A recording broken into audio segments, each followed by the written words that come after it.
ओम नमो भगवते वासुदेवाय नमः। चातुर्मास में आने वाली इस एकादशी को वामन एकादशी और जयंती एकादशी के नाम से भी जाना जाता है। देवशयनी एकादशी से भगवान विष्णु 4 माह के लिए सो जाते हैं, इसलिए इन 4 महीनों को चातुर्मास कहा जाता है। भगवान विष्णु 4 महीनों तक सोते हैं और देव उठनी एकादशी को ही जागृत होते हैं। लेकिन इन महीनों में एक समय ऐसा भी आता है कि सोते हुए भगवान विष्णु अपनी करवट बदलते हैं। यह समय होता है भादो मास की शुक्ल पक्ष की एकादशी का, इसीलिए इसे परिवर्तनी एकादशी के रूप में भी जाना जाता है। आइए जानते हैं भादो मास की शुक्ला एकादशी यानी परिवर्तनी एकादशी के बारे में। परिवर्तनी एकादशी को वामन अथवा पार्श्व एकादशी भी कहते हैं। वामन देव भगवान विष्णु के 10वें अवतारों में से एक हैं, जिनकी पूजा अर्चना से भक्तों की सभी मनोकामनाएं पूर्ण होती हैं। इस एकादशी को पद्मा एकादशी, जलजूलनी एकादशी नाम से भी जाना जाता है। तो चलिए आज हम भाद्रपद मास के शुक्ल पक्ष में आने वाली पार्श्व या परिवर्तनी एकादशी की व्रत कथा का श्रवण करते हैं। युधिष्ठिर महाराज ने भगवान श्री कृष्ण से पूछा, भाद्र पक्ष में आने वाली एकादशी का नाम क्या है? इस व्रत को करने की विधि और इससे प्राप्त होने वाले फल के बारे में कृपया विस्तार से वर्णन करें। भगवान श्री कृष्ण ने कहा, हे राजन, इस एकादशी को पार्श्व कहते हैं। इस एकादशी के केवल महात्म्य को श्रवण करने से ही व्यक्ति सभी पापों से मुक्त हो जाता है। वाजपेयी यज्ञ करने से भी अधिक फल इस एकादशी के पालन करने से प्राप्त होता है। इस दिन मेरे वामन रूप की उपासना करनी चाहिए, जिससे व्यक्ति का आध्यात्मिक जगत की प्राप्ति होती है।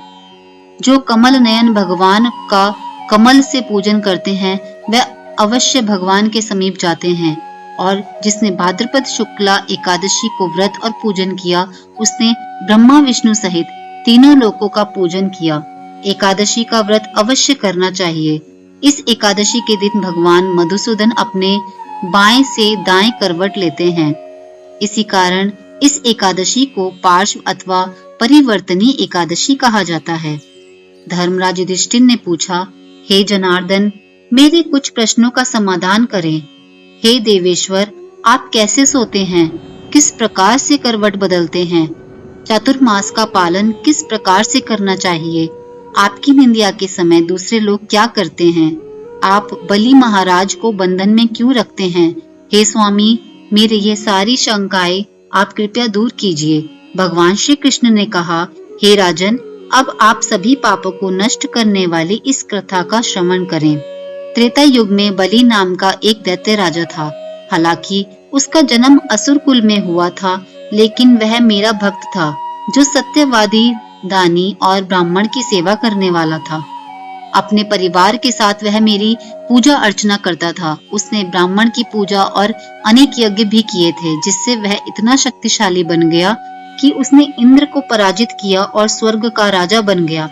तब सभी देवता ऋषि मेरे पास आए। उनके कल्याण के लिए मैंने वामन अवतार लिया और राजा बलि जहाँ पर यज्ञ कर रहा था, वहाँ पहुंचकर मैंने पग भूमि मांगी, जबकि बलि ने इससे भी अधिक मांगने की विनती मुझसे की, परंतु मैंने केवल 3 पग भूमि ही मांगी और राजा बलि ने दूसरा कोई विचार नहीं किया, बिना सोचे दान में 3 पग भूमि दे दी।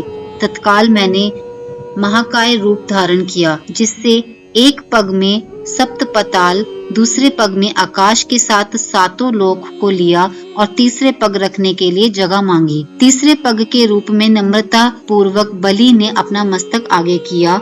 उसकी नम्रता से प्रसन्न होकर नित्य उसके साथ रहने का मैंने उसे आशीर्वाद दिया। इस एकादशी के दिन वामन देव के विग्रह की स्थापना बलि महाराज के निवास पर हुई। मेरा दूसरा विग्रह क्षीर सागर में अनंत शेष पर स्थापना करते हैं। शयन एकादशी से उठान एकादशी तक मैं निद्रा अवस्था में रहता हूँ।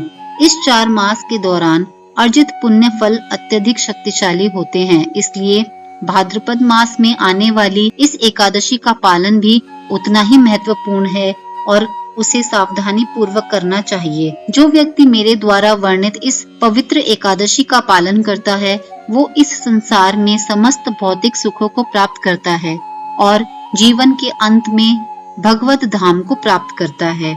जो व्यक्ति इस कथा महात्म्य को भक्ति भाव पूर्वक मात्र श्रवण भी करता है, उसे देवलोक की प्राप्ति होती है और वह चंद्रमा के समान दिव्यमान रहता है।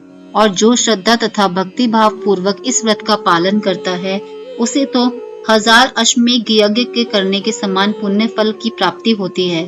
तो इस प्रकार भगवान श्री कृष्ण द्वारा युधिष्ठिर महाराज को सुनाया गया परिवर्तनी एकादशी महात्म्य का वर्णन हमें ब्रह्म वैवर्त पुराण से प्राप्त होता है। चातुर्मास में आने वाली सभी एकादशी का हर एक को दृढ़ता पूर्वक पालन करना चाहिए। इन एकादशियों के व्रत पालन से सहस्त्र अश्वमेध यज्ञ करने का फल मिलता है। भगवान को एकादशी अति प्रिय है, परंतु एकादशी तिथि को किया गया व्रत के अतिरिक्त भगवान हरि नाम संकीर्तन से बहुत जल्दी और अधिक प्रसन्न होकर अपने भक्तों पर कृपा करते हैं। शास्त्र अनुसार श्रवण, कीर्तन, स्मरण, पाठ, सेवन आदि भक्ति के 9 अंग हैं, परंतु सभी में से नाम संकीर्तन सर्वश्रेष्ठ है।